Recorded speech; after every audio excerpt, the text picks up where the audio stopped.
Thank you for the opportunity to present our paper on perceived stress and interest in non-invasive aesthetic procedures during the COVID-19 pandemic. I would like to thank my co-authors Mr. Gunther Scherz and Prof. Helen Smith for working with me on this important paper. Multiple effects of the COVID-19 pandemic have been described, including an increase in concerns about one's facial appearance resulting in greater interest for cosmetic procedures. However, additional research is required to examine the impact of the pandemic on patients' overall stress levels and whether this reported stress is associated with an interest in facial aesthetic procedures.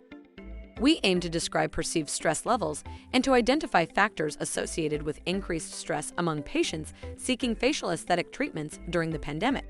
In addition, we sought to evaluate whether stress levels influence the likelihood of proceeding with aesthetic treatments. Patients coming to a Singapore-based clinic and who completed a self-administered questionnaire over a 1-month period were included. Stress was evaluated using the Perceived Stress Scale, PSS. Additional questions sought to understand factors associated with perceived stress, prior treatments, and future interest in aesthetic procedures. 213 respondents participated in the study. Separation from family and inability to travel for leisure were major stressors in 54% and 55%, whereas getting COVID-19 was less frequently a stressor.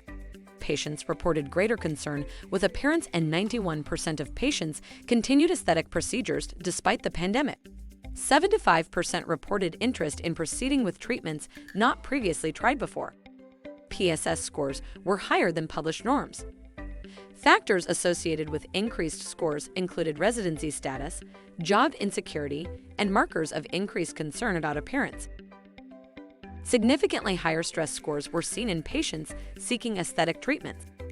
We identified factors associated with increased stress. We also showed higher stress scores in patients with an increased likelihood of proceeding with treatments. However, this was not statistically significant after Bonferroni correction for multiple comparisons. This highlights the importance of caution in treating patients at this time, given their increased stress levels and potential vulnerability. For any queries relating to this study, please use the following contact. Thank you.